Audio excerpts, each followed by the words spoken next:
Dr. José Roberto Lira, psicólogo, analista do comportamento e também neuropsicólogo. A partir de agora, já começa a conversar conosco. Nós vamos começar o quadro Saúde Emocional. Dr. José Roberto, em primeiro lugar, muito obrigado pela vinda aqui na Rádio Arapiraca News, nas rádios Santana FM, Olho d'Água FM, Cacique FM de Palmeira dos Índios, para a gente trazer mais um quadro interessante. E hoje, dependência tecnológica. Boa tarde, doutor. Boa tarde, Cleovânio. Boa tarde a todos os demais ouvintes. Quero também fazer dizer a você que a nossa web rádio também está transmitindo. A web agora. Rádio também, eu esqueço. Vamos lá, deixa eu anotar aqui, pastor. Pelo amor de Deus, me ajude. Como é o nome da web rádio? É IEV, web rádio IEV. IEV, web rádio. Muito bem. IEV, web rádio também transmitindo a nossa entrevista, o nosso papo, o nosso programa nesta sexta-feira. Doutor, bom, nós vamos falar aqui de um problema que nós estamos vivendo enquanto sociedade, e a gente sabe disso. Isso. A nossa sociedade, ela está... nós estamos vivendo no mundo tecnológico. Não tem como ser diferente. Agora, tudo tem seus limites, não é? Isso. E aí, para a gente começar, afinal de contas, o que é a dependência tecnológica e quando o uso das telas deixam de ser apenas um hábito ou um trabalho e passa a ser considerado uma patologia, doutor? Muito bem. Esse tema, ele veio para trazer a todos nós luz, né, sobre o mundo em que nós estamos inseridos, né? E ninguém hoje vai sobreviver ou vai conseguir viver ou desempenhar bem suas funções, seu trabalho, se não utilizar-se da tecnologia. Estamos aqui usando isso, né? Verdade. E facilitando a nossa vida. Então a tecnologia veio para ficar. Mas, como você bem ressaltou, o mau uso, a má utilização. E quando é que ela se torna uma patologia? Quando ela começa a causar prejuízos, né? Clinicamente falando, ela começa a causar prejuízos na vida social do sujeito, na vida profissional, na vida amorosa, né? Na vida conjugal. E quando ela começa a interferir nos processos cognitivos. Inclusive, né, a gente entende que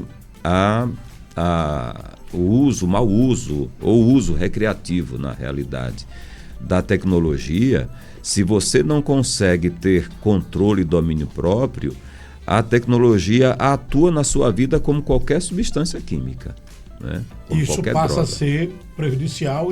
E aí passa a ser tratado como uma patologia, como uma doença mesmo. Exatamente isso. Porque a dependência tecnológica, ela estimula estruturas cerebrais que são as mesmas, né? As mesmas estimuladas por substâncias químicas, né? Por drogas, por bebida, né? Então, a estrutura dopaminérgica, ela é estimulada por vícios, né? Por dependência química, mas também é estimulada por tecnologia, pelo que a gente assiste, pelo que a gente ouve. Por quê? Porque o sistema sensorial, ele vai captar informações, né? E o sistema sensorial a gente entende como os sentidos da gente. Então a gente vai pelo olfato, as pessoas que são viciadas em substâncias químicas, pelo olfato e pela gustação, elas estimulam o sistema dopaminérgico. E a tecnologia faz a mesma estimulação, só que por vias diferentes, a audição e a visão, né? Então, por conta disso aí, a gente sabe que a pessoa se torna viciada e dependente e precisa de tratamento, porque se ela não entender o que está acontecendo consigo, ela não vai conseguir viver uma vida normal e produtiva. Entendi. Agora, quais são os principais sinais de alerta, doutor? Que aí é outro passo também interessante e importante que a gente precisa tratar também aqui. Quais são os principais sinais de alerta que a família e os amigos podem observar em alguém que está ficando, digamos assim, viciado em tecnologia? Quais são esses sinais? Um dos primeiros sinais, eu vou citar alguns diretamente. O primeiro sinal é o isolamento social. Ou seja, a pessoa prefere estar diante de uma tela, seja de um computador, tablet, celular ou até mesmo uma televisão, do que convivendo com a sua família. De repente você está entre família, todos estão ali reunidos para confraternizar, digamos um encontro, um almoço, um jantar de família, e aí você vê as pessoas chegam, cumprimentam e logo procuram um local. Entre todos ali ela está apática a tudo, ela está alheia a tudo que está acontecendo e focada tão somente na tela. Ou seja, ela está se isolando de todos, mesmo estando entre todos. Esse é um dos sinais. Outro sinal, a pessoa não consegue olhar nos seus olhos. Ela conversa com você, ela já está olhando no celular. Outro sinal, a pessoa vai para um jantar, digamos, a mulher e o seu marido vai a um restaurante, um jantar, um almoço, e na hora de almoçar ou estarem conversando, aproveitando o momento, eles estão olhando ao celular e muitas das vezes conversando por mensagens, um com o outro ali. Eu estou atendendo um casal, para você compreender, eles não conversam. Eles não estão conversando. Eles estão dialogando pelo celular. Moram juntos, estão juntos, sentados no mesmo sofá, diante do celular, e a conversa deles dois é pelo celular. E acontece em muitos casos assim, né? Exatamente. Então, aí você percebe que quando a pessoa chega a esse estágio, é porque ela já está viciada, ela já está dependente tecnologicamente falando, né? Esse é um deles. O outro caso, outras situações é quando a pessoa começa a ter problemas na escola, nos estudos e no trabalho, né? São sintomas. Por exemplo, no trabalho, as pessoas estão trabalhando e têm os seus afazeres e elas deixam de cumprir as determinações da sua empresa porque ela está ligada ao celular. E quando o seu superior, o supervisor, o gerente exige que ela não use o celular, ela fica inquieta, nervosa, irritada, impaciente. É o sintoma da abstinência. Pede demissão. E pede demissão, sintoma da abstinência. Né? É um negócio sério. A dependência tecnológica, ela já é reconhecida nos manuais de diagnóstico da psicologia e também da como é que é o nome? Psiquiatria, né? Da psiquiatria. Travou aqui psiquiatria. Da psiquiatria. O Clevane, sim. Como é que é? Ela já é vista, já é considerada. Inclusive, o termo dependência tecnológica vem justamente da psiquiatria, né? Acredito que no próximo DSM-5 ele já terá a sua patologia definida. E assim como também no CID-11, né? Não existe ainda o seu código, tá? Eles falam do código como um vício não da tecnologia em si, mas, por exemplo, vícios de jogos. Então, se enquadra nesse contexto aí, mas agora, acredito nos próximos, na atualização do CID e na atualização do DSM-5, nós já teremos já o código já da dependência tecnológica. O senhor falou agora, doutor, em relação à questão dos jogos. Sim, sim. Eu creio que no seu consultório o senhor tem atendido muita gente. Tenho. Né, viciado nesses jogos. Que pessoas que... As bets, né? As chamadas bets, né? Outros jogos aí, Tegril, sei o que mais, que tem viciado as pessoas de uma forma tão grande que pessoas têm, inclusive, destruído famílias, têm acabado com patrimônio por conta desses jogos. A orientação, creio que o senhor e outros profissionais da sua área dão para essas pessoas que estão assim. Nesses casos, já são tratados como uma patologia, como doença mesmo. Uma doença, um transtorno, né? É um transtorno, sim, de dependência tecnológica. Transtorno mesmo, é visto como transtorno de dependência tecnológica. E é um vício grave, tão grave como qualquer uso de crack, cocaína ou qualquer outra substância, é bom dizer. Como já disse, o vício dos jogos em especial, ele se utiliza de uma técnica na realidade. Eu digo uma técnica porque é isso, ele estimula funções funções do sistema dopaminérgico, inclusive a região responsável, a estrutura responsável pelas recompensas, né, intermitentemente estão sendo irrigadas por dopamina. E quando isso acontece, a pessoa não tem controle. Ela é dominada pela perspectiva de que vai ganhar alguma coisa. Mesmo sabendo que está perdendo, ela tem aquela expectativa, aquela esperança, eu posso ganhar. Que vai ganhar ainda, né? Ela termina acreditando de que pode ganhar. E a gente chama isso de reforço intermitente. E digo a você, olha só, o reforço intermitente ele é pior do que qualquer outro tipo de reforçamento. Né? Por exemplo, o reforço negativo, a gente consegue tratá-lo levando a pessoa a perceber que existe uma punição para aquilo, né? Quando ela se comporta e se mantém por reforço negativo, a gente entende que ela, mais cedo ou mais tarde, vai ter uma punição por aquilo, porque está sendo reforçado negativamente. Então a gente vai conseguir mudar esse quadro reforçando positivamente, fazendo enxergar um novo caminho. Mas quando as pessoas estão reforçadas com reforço intermitente, a gente vai ter muita dificuldade. Porque o reforço intermitente é aquela expectativa de que eu posso ganhar, eu posso ter, eu posso realizar.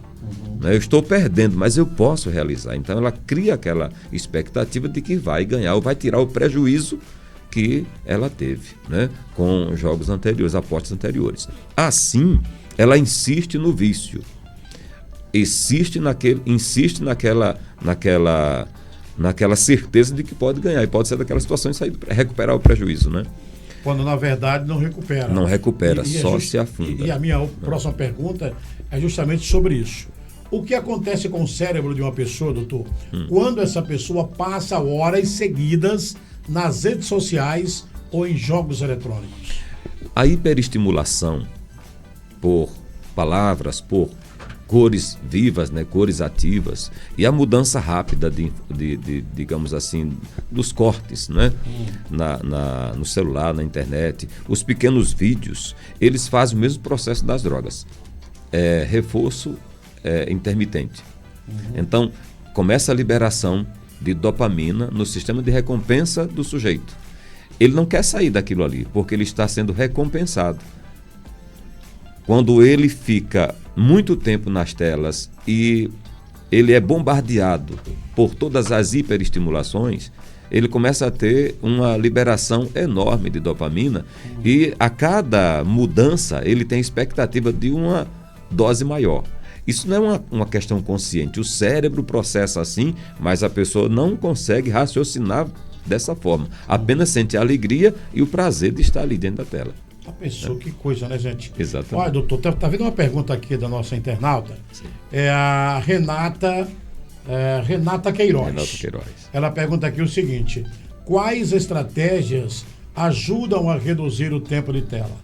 Olha, a primeira estratégia é a pessoa entender o mal que o excesso das telas estão fazendo, né? O excesso está fazendo. Entender que as telas não podem ser usadas como recreação ou como distração, e muito menos como fuga de de esforços, porque esse é o grande problema. A pessoa vai para as telas para fugir de esforços e vai se sabotando, né? Então a estratégia primeiro é entender o mal que as telas estão fazendo e depois fazer atividades que sejam concorrentes, adotar posturas de atividades concorrentes, né? Eu vou fazer, por exemplo, uma academia, eu vou para uma luta, eu vou estudar, eu vou ler um livro, né? Eu vou, digamos, até mesmo assistir uma série, sair do celular, ir para uma televisão, assistir uma série na TV, ou assistir um filme na TV. Por quê? Porque a pessoa solta os pequenos cortes, já diminui os estímulos. Entendi. Agora, uma outra pergunta, doutor, também aqui, e essa é nossa aqui também, é o seguinte: eu creio que isso afeta e afeta bastante. Sim. Mas eu quero que o senhor responda isso aqui. Como o excesso de telas, ele afeta o sono, sim, não é? A memória, a atenção e a capacidade de concentração a longo prazo? Olha, isso é uma cadeia. O mesmo mal ou seja, a mesma causa para todos esses problemas aí, para todas essas deficiências. Né? É a mesma causa. Como falamos, a hiperestimulação ela vai irrigar o sistema de alerta. Né? Então, veja, quanto mais eu fico diante de uma tela, além da luz azul que vai inibindo a produção de melatonina, né? Então o meu cérebro, ele, para, digamos, regular o meu sono, eu preciso de produzir melatonina. Né? Quando eu fico com a tela diante de mim, tá? Então essa tela vai inibir a glândula pineal de produzir a melatonina necessária para que o meu sono seja regulado. É claro que não é só a melatonina que me faz dormir. Né? Na realidade, quem me dá sono é a adenosina. É a substância produzida pela queima de energia. Mas mesmo que eu esteja com sono, eu não terei um sono regular se eu não produzir melatonina. É por isso que as pessoas muitas vezes trabalham, aí quando chegam em casa, elas ficam diante de uma tela, elas estão cansadas, mas ficam na tela. Aí o sono não é regulado. Ela não tem hora certa para dormir. E quando dorme, acorda cansada. Por quê? Não dormiu, né? Não dormiu direito, porque é um sono, digamos, intermitente, ou seja, a pessoa vai acordando várias vezes à noite, né? Não descansa. Aí o que acontece? Por não descansar, ela não vai ter foco, ela não vai ter atenção naquilo que ela pretende fazer, ela não vai ter motivação para fazer boas leituras, ela não vai ter uma boa memória, porque quem não dorme direito não vai ter boa memória. Né? As pessoas que estão hoje, por exemplo, com déficit de memória, déficit de atenção, elas estão porque elas estão com hiperestimulações e elas não estão conseguindo descansar ou dormir direito para que o organismo se regenere, para que haja uma higienização nas células, higienização na baía de mielina, nos receptores, né, dos neurônios, né, dos axônios, enfim. Quando não há uma noite boa de sono, o sistema de higienização dos neurônios, ele não consegue fazer o seu trabalho. Isso acontece durante o sono. Porque durante o sono acontece o seguinte, quando você vai dormir, com a quantidade de melatonina certa, né? Chegou a hora de dormir, você desligou a tela, digamos, você desligou a tela 2 horas antes de você dormir, 1 hora antes de você ir para a sua cama. Então você vai diminuir a luz, toda a incidência de luz. Então você começa a estimular a produção de melatonina. Quando você pega no sono, a melatonina, que é um hormônio regulador do sono, mas também é estimulador de células chamadas células glia, que são as faxineiras dos neurônios, dos axônios, que são as estruturas da memória, são as estruturas que guardam a memória e que passam a comunicação das suas obrigações, de todo o processo de aprendizado de informações que você obteve durante o dia. Entendi. Então, pois não. Se você não consegue dormir para que isso aconteça, então você não vai ter foco, você não vai ter boa memória, você não vai ter disposição para fazer as suas atividades. Enfim, você vai ter um déficit muito grande na sua proatividade, né, produção. Exatamente. Estamos conversando com o Dr. José Roberto Lira. Ele é psicólogo clínico, analista do comportamento e também psicólogo. Bom, neuropsicólogo. Eu já estou com déficit de atenção aqui. Doutor, é o seguinte. Agora, uma outra pergunta aqui.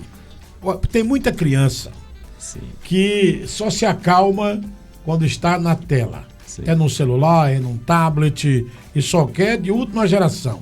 E a pergunta é a seguinte: crianças e adolescentes são mais vulneráveis a essa dependência, não é, da tela, da tecnologia, porque o cérebro dessa criança estaria, eu diria que um pouco, digamos assim, mais sustentável a isso? Como é que funciona essa dependência para a criança? O que se deve fazer para, de repente, tirar essa tela da criança, porque muitas vezes é prejudicial, por tudo que o senhor já explicou para a gente aqui. Não é tudo, demasiadamente, é prejudicial. E essa tecnologia, lamentavelmente, veio muito para bem, a tecnologia nos ajuda mais, mas lamentavelmente, em algumas situações também, ao invés de nos ajudar, ela prejudica. Então, em relação à questão da criança, eu queria que o senhor respondesse para a gente também. As crianças, elas estão na fase de desenvolvimento, de aprendizagem. Então, no período de desenvolvimento, o cérebro da criança está crescendo e formando muitas conexões. Ou pelo menos ela precisa receber todas as estimulações do ambiente, convive com a família, convive com parentes, convive na escola, acesso às letras, acesso aos números. Elas precisam ter acesso a atividades para desenvolverem fisicamente bem, se desenvolverem fisicamente bem e estimularem de modo natural o seu sistema nervoso central, o sistema endócrino, o sistema linfático, o sistema imune.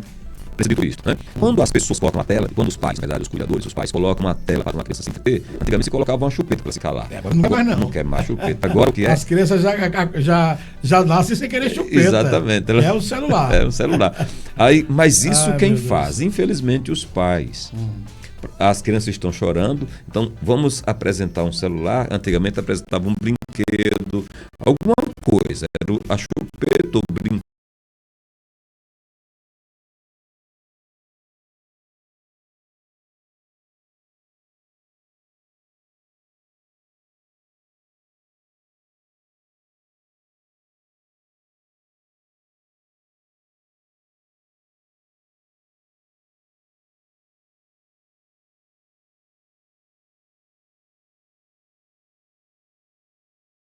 Alguma coisa para a criança se entreter, não é assim? E se acalmar. Agora não é assim. Os pais é quem são responsáveis pelo vício da tela, porque é mais cômodo para eles. Além disso, os pais às vezes que dizem assim, eu não vou deixar meu filho usar o celular, mas junto com o filho, ele está usando o celular. O filho não usa. Mas ele está usando junto com ele. E ele quer que a criança fique quieta ali, sem usar o celular, sem ver nada, mas ele está ali. Usando. Então, o dano causado pelo uso de celular por crianças é maior do que em adultos. Porque vai causar dessensibilização, vai causar atrofia em estruturas que deveriam estar sendo exercitadas e estimuladas para que se formem. As crianças que estão ligadas ao celular vai estimular transtornos como TDAH, vai acentuar déficit de atenção, vai acentuar a antipatia, vai causar inabilidade social, porque a criança vai ficar focada tão somente nas telas, ela não vai querer ter acesso ou não vai querer dar atenção ao ambiente como um todo. Enfim, é uma sabotagem no neurodesenvolvimento infantil. Agora, uma outra pergunta que vem aqui da empresária Thaís Rocha. Ela pergunta aqui o seguinte: quem está mais propenso a essa dependência? Adultos, jovens ou crianças? Crianças e jovens estão mais propensos sim a essa dependência, porque é a fase do neurodesenvolvimento daquela criança e do jovem, do adolescente. Então, se nessa fase eles estão deixando um ambiente mais saudável, de atividades mais proativas e se focam tão somente nas telas, no mundo da fantasia e das ilusões e da hiperestimulação, a tendência é que eles se tornem viciados como qualquer substância, né?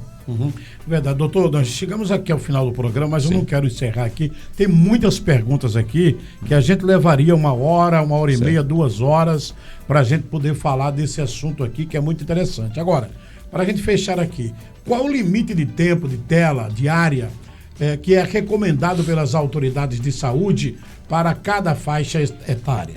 Olha, quando a gente, por exemplo, a gente vai falar de uma criança que está a partir dos 2 anos, que é quando ela começa a prestar mais atenção, a partir dos 2 anos.